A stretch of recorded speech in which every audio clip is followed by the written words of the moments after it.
A lot of people want to get Bitcoin, but it's difficult because you have to go to exchanges that are overseas in a lot of different ways. But a Bitcoin is basically it's digital currency. It's a store of value, and effectively there's a public ledger that records the ownership of coins. But you bought these things in the single digits, right, and now they're worth over $300 each. The reports I've seen say that you put in $11 million and now maybe over 40. Maybe it's more, maybe it's less. But who makes the Bitcoins? This is the part I still don't really get. I don't think anybody really gets. Right. So there's miners mint Bitcoins about every 10 minutes, and it's basically a computer algorithm. And can I mine a Bitcoin if I want to? You could, but at this point the sort of computers built to mine are so specific that you couldn't really do it as a hobbyist. Who do I have to call to get a Bitcoin? You have to go to an exchange. Yeah. Wait, which exchange? How do I do it? You can do it in Coinbase, Mt. Gox. Just ACH your bank account in. And is this an entire gamble, basically, that the dollar is going to fall to zero? I mean, is this basically... This is like a gold bet. Is that what's happening here? Some people definitely view it as gold 2.0. And then there's also the technology aspect of just the idea that payments are going to increasingly use a network like the Bitcoin network to move money around the globe. So, but in terms of a store of value, it definitely has the properties of gold, and people are viewing it that way. But it has the properties of gold. You have to mine them, so that's why people think of it. But they're mining them digitally But I would think that you could mine as many as you want ultimately. No. No. So there will never be more than 21 million Bitcoins. That's part of the. And who decided that? Who is the Ben Bernanke of Bitcoin? Satoshi Nakamoto. Right. It's Satoshi Nakamoto. It's a pseudonymous creator that we don't know, but the whole point... So you don't know him? Nobody knows him? The whole point is that you don't need to know him because it's based on cryptographic trust in cryptography and not trust in an individual. And your sense of this... I mean, you clearly have made a big investment in this. You're trying to pursue create an ETF. Right. Where does that stand right now? So we filed an amended S1 in October, and we're just still going through the process. And how long does that process take? Do we know what the... we don't have a crystal ball, but... The SEC knows. It's moving. It's moving along. And let me ask you the flip side of this. The criticism of Bitcoin, beyond the fact that nobody knows who created it and nobody knows really how it all...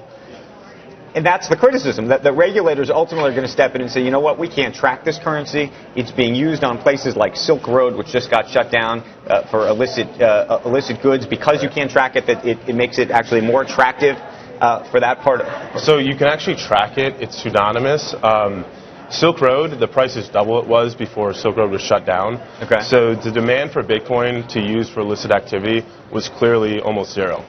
So your sense, though, of the regulators right now, I assume you've been to Washington and had conversations with... We're going to have Senator Levin, who's going to be here at the conference a little bit later, and I hope that we have a question about that. There's going to be other people here who I imagine may talk about some of these issues. Sure. I think, the discussions that we've had, I think everybody recognizes the innovation and doesn't want to stifle it. But they just want to make sure that there's healthy regulation so it's used in a safe and productive manner. The risk for you, the price it is today, does that even make sense to you? I mean, I don't even know. I don't even know what you're benchmarking it against. So, small bull case scenario is a $400 billion market cap. So a $400 billion with a B. Yes. Market cap. So the market cap's around $4 billion right now. So it doesn't make sense in the sense that it should be 100 times more. It should be 100 times more. And your sense is that the next time I go, the next time I go on Amazon, or the next time I buy something on Name Your Store. Shopify actually just accepted it for 70,000 merchants. So they're integrating Bitcoin, and every day you see these stories of sites and merchants, and Baidu in China is now accepting it. So it's happening, and I think the next 6 months you're going to see just a tremendous growth in the infrastructure and merchants accepting it. But huge volatility in the value of Bitcoin. Therefore, I assume if you were a consumer, it's a very dangerous play to be sitting around with a pot of this stuff thinking that you're going to go buy products that you need on a weekly or monthly or whatever basis. Well, it's certainly early. With the volatility comes a 2,000% return in the asset class this year. It's young, but over time, as it gets bigger and more mature, you're going to see the volatility decrease. What do you mean? We've had a number of Fed presidents come on Squawk Box and we've asked them about it, and most of them, I will admit, write the whole thing off. Okay. Well, that creates the opportunity for guys like us. because when people don't see the opportunity and the people who study it do, then the people who actually know what's going on. What is the potential that there's going to be competitors to Bitcoin, and what does that mean? Meaning, are we going to be living in a world where there's several different types of currency?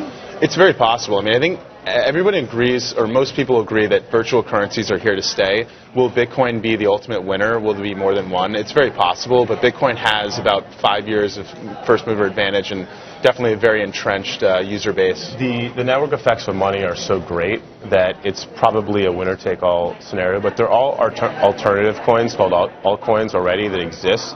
But Bitcoin is right now the clear runaway winner.